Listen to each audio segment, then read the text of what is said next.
تو یعنی اللہ تعالیٰ آپ کے عذاب سے میں آپ کی رحمت کی ہی پناہ چاہتی ہوں، مجھے اپنے عذاب سے بھی آپ نے ہی بچانا ہے۔ کتنی خوبصورت دعا ہے۔ اس آیت میں نا قیامت کا منظر پیش کیا جا رہا ہے کہ جب تمام انسان اور جنات اللہ تعالیٰ کے سامنے حاضر ہوں گے۔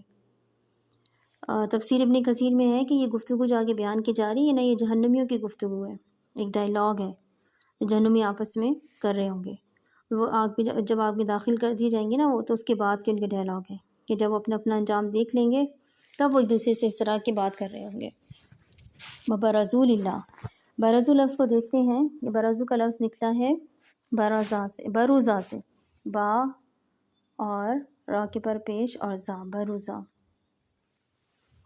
بروزہ کا مطلب ہوتا ہے کہ کھلا میدان، جیسے باہر نکلنا یا کھلی جگہ پہ باہر آنا۔ اس کا ایک مطلب ممتاز ہونا بھی ہوتا ہے، اس کا ایک مطلب میں مقابلہ کرنا بھی ہے۔ جیسے پرانے زمانے میں دو لوگ جو ہے وہ ہتھیاروں سے لیس ہو کے میدان میں آ کے آمنے سامنے آتے تھے نا، اور اس کو مبارزہ بھی کہتے ہیں اردو میں، یعنی کہ لڑائی یا مقابلہ کے جو فردن دو مل کے کرتے تھے، اور اس کا مطلب ظاہر ہونا یا حاضر ہونا بھی ہے۔ وَبَرَزُوا لِلَّهِ، سب کے سب سامنے حاضر ہوں گے اللہ کے لیے، اللہ کے سامنے، للہ، اللہ کے سامنے، اللہ کے لیے۔ یہاں پہ اللہ تعالیٰ نے اپنے آپ کو رب یا رحمان نہیں کہا ہے، بس یہاں پہ اب وہ اللہ ہے اپنے ذاتی نام کے ساتھ، یعنی یہ وہ نام ہے نا جو تکلیف میں بھی ہمارے منہ سے نکلتا ہے، یہ وہ نام ہے جو جھنجھلاہٹ میں بھی نکلتا ہے کہ یا اللہ یہ کیا مسئلہ ہے، ایسے ہم کہتے ہیں نا۔ اور شدید بے بسی کے عالم میں بھی ہم اللہ ہی کو پکار رہے ہوتے ہیں، تو اللہ کے ذاتی نام کو ہم زیادہ تر پکارتے ہیں، تو وہ نام جو زندگی میں برکتیں لاتا ہے، اور یہ وہی نام ہے نا جو ہمیں غم سے نکالتا ہے۔ تو کہیں گے کیا، فقال الضعفاء، کہیں گے ضعیف لوگ، للذین استکبروا، متکبر لوگوں سے، جب گناہ گار ایک دوسرے کے ساتھ جہنم میں داخل کر دیے جائیں گے تو وہ ان میں جو لوگ ضعیف ہوں گے نا، وہ متکبر لوگوں سے کہیں گے۔ اچھا کیا کہیں گے اس کے بارے میں، اس سے پہلے ہم یہ پڑھتے ہیں کہ ضعیف کون ہوتا ہے اور متکبر کون ہوتا ہے نا۔ یہاں پہ ضعیف سے کیا مراد ہے؟ ضعفاء جو ہے وہ ضعیف کی جمع ہے۔ فقالت ضعفاء، ضعفاء یہ وہی ضعیف ہے جو ہم اردو میں ضعیف نہیں بولتے ہیں، یہ وہی ضعیف، ٹھیک ہے۔ تو ضعیف کا لفظ نکلا ہے ضعف سے، اور ضعف کا مطلب ہوتا ہی ہے کہ دگنا۔ عربی میں کہتے ہیں جیسے ہم ڈبل نہیں کہتے، جیسے ہم کہتے ہیں دگنا، تگنا، چار گنا، تو کسی چیز میں اتنا ہی اضافہ کر دینا یا اس کو ڈبل کر دینا۔ انسان کی عمر میں اور پریشانی میں جتنا اضافہ ہوتا ہے وہ اتنا ہی بوڑھا اور کمزور ہوتا جاتا ہے نا، یعنی کسی کے اوپر جتنا بوجھ ڈالو اتنا ہی کمزور ہو جائے گا، شاید ٹوٹ بھی جائے۔ سو ضعیف کا مطلب یہ ہوتا ہے کہ کمزور، اور اس کا ایک اور معنی ہے کسی چیز کا غیر اہم ہونا۔ جیسے آپ کی نعمتیں اگر دگنی تگنی کر دی جائیں تو ان کی ویلیو ہی ختم ہو جاتی ہے نا۔ اگر کوئی چیز آپ کو بے شک آپ کو بہت پسند ہے، لیکن اگر وہ بہت زیادہ ہے اور وہ بہت زیادہ ہو گئی ہے تو پھر اس کی اتنی ویلیو نہیں رہتی۔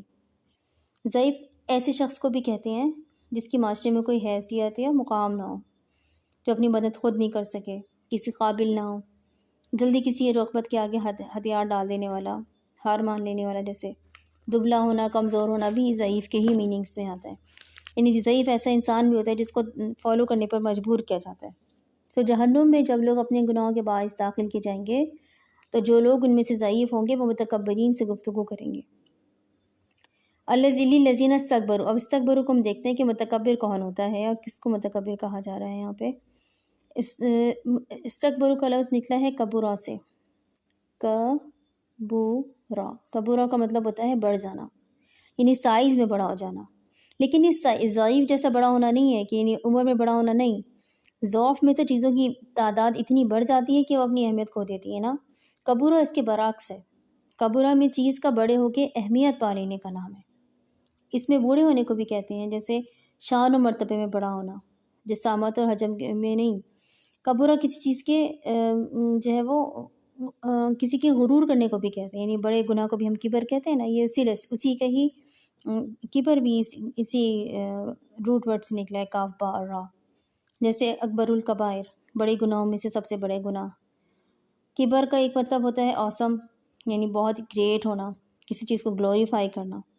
اور یہ جو کبورا سے پہلے تا لگا ہے نا، استکبروا، ٹھیک ہے، تو یہ استکبر جو ہے وہ کیا ہے، تکبر، اسی نے اسی کبورا کو استکبرا بنا دیا نا۔ استکبار کہتے ہیں کسی کا گھمنڈی اور مغرور ہونا، یعنی بڑا بننا، ایروگینٹ ہونا، جیسے کہتے ہیں نا، بڑا پرائڈ ہونا، غرور سے دوسروں کے ساتھ معاملہ کرنا۔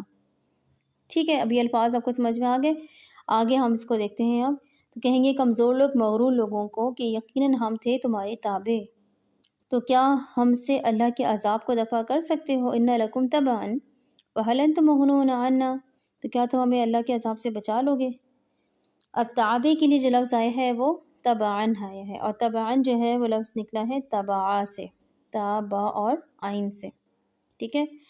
اور تبع کا مطلب ہوتا ہے، اور یہ آپ نے بڑے غور سے سمجھنا ہے، کہ اٹیچمنٹ، یا کسی کے ساتھ اٹیچ ہونا، کسی کو فالو کرنا، کسی کی تلاش میں نکلنا، کسی کا حکم ماننا، لویل ہونا، ٹھیک ہے؟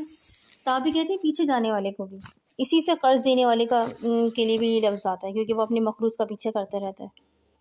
اور تبعاً انسان کے سائے کو بھی کہتے ہیں، کیونکہ وہ انسان کے پیچھے آتا ہے۔ عذاب سے بچنے کے لیے جو اگلا لفظ ہے وہ ہے مغنون عنا۔ مغنون کے لیے یہ ورڈ جو ہے اس کا روٹ ورڈ ہے غنایا، غنا، ٹھیک ہے؟ یا جو ہے وہ اس کا سائلنٹ ہے لیکن یا موجود ہے، اور غنا کا لفظ ہم پہلے بھی پڑھ چکے ہیں، یعنی کسی کا آزاد ہو جانا، کسی دوسرے پہ انحصار کرنے کی ضرورت سے آزاد ہو جانا۔ عذاب کے سیاق و سباق میں دیکھا جائے تو غنا کا مطلب ہوتا ہے بچا لینا، یعنی کسی شخص کے لیے کافی ہو جانا، حفاظت و کفالت میں کسی دوسرے سے بے نیاز کر دینا۔ اب آیت کی طرف واپس چلتے ہیں کہ اہل جہنم کے زوفہ پوچھیں گے مستکبرین سے، ہم دنیا میں تمہیں فالو کرتے تھے، اب کیا تم ہمیں بچا سکتے ہو اللہ کے عذاب سے؟ وہ دنیا میں کیوں کسی کو فالو کرتے تھے؟ انسان کسی کو فالو کیوں کرتا ہے؟ اگر آپ کسی کو فالو کرتی ہیں، چاہے وہ سوشل میڈیا پر ہو چاہے زندگی میں ہو، تو اسے کیوں کرتی ہیں؟ عموماً انسان 3 وجوہات کی وجہ سے فالو کر رہا ہوتا ہے نا کسی کو بھی، یا تو عقائد کی وجہ سے، یا اعمال کی وجہ سے، یا محبت کی وجہ سے۔ اب کسی کو یا تو اس کے عقائد و نظریات کی وجہ سے فالو کرتے ہیں، یعنی آپ ایک جیسے خیالات شیئر کرتے ہیں، یا پھر آپ کسی کو اس کے کاموں کی وجہ سے فالو کرتے ہیں کیونکہ آپ کو ان کے کام پسند ہوتے ہیں، یا آپ کسی کو صرف اس لیے فالو کرتے ہیں کیونکہ وہ آپ کو ان سے محبت ہوتی ہے۔ یہ محبت ان کی شکل سے، ان کے کام سے، یا اپنے اور ان کے رشتے، غرض کسی بھی چیز سے ہو سکتی ہے نا۔ اور فالو کرنا کیا ہوتا ہے؟ کسی کے ساتھ خود کو اٹیچ کر لینا، کسی کے ساتھ رہنے کا، اس کے پیچھے جانے کا، خود کو عادی کر لینا۔ اتباع کا ایک مطلب کسی کے تلاش میں نکلنے کا سفر بھی ہے، جس کو انگلش میں کہتے ہیں نا پرسو، کسی کو پانے کے لیے اس کے پیچھے بھاگنا، اور راستے میں جو بھی ہو اس کو سہتے چلے جانا، اور اس کے آگے سر جھکا دینا، اس کے سامنے خود کو اتنا کمزور کر لینا کہ اس کی ہر بات مانتے جانا۔ جب آپ کسی کو فالو کرتے ہیں تو آپ اس شخص کے سامنے کمزور ہو جاتے ہیں اور ان امپورٹنٹ ہو جاتے ہیں، یعنی غیر اہم، اور وہ آپ کے سامنے بڑا امپورٹنٹ ہوتا ہے، وہ مستکبر ہوتا ہے آپ کا، آپ اس کے ایک تابع بن کے زندگی گزارنے لگتے ہیں۔ آج کل کے دور میں نا فالوور کا ٹیگ آپ کے ماتھے پر نظر نہیں آتا ہے۔ مثلا ایک سیلیبریٹی کے 2 ملین فالوورز اگر ہیں تو وہ فالوورز اتنے زیادہ ہیں نا کہ وہ ضعیف ہیں، یعنی غیر اہم ہیں، ان کا نمبر اہم ہوتا ہے بس۔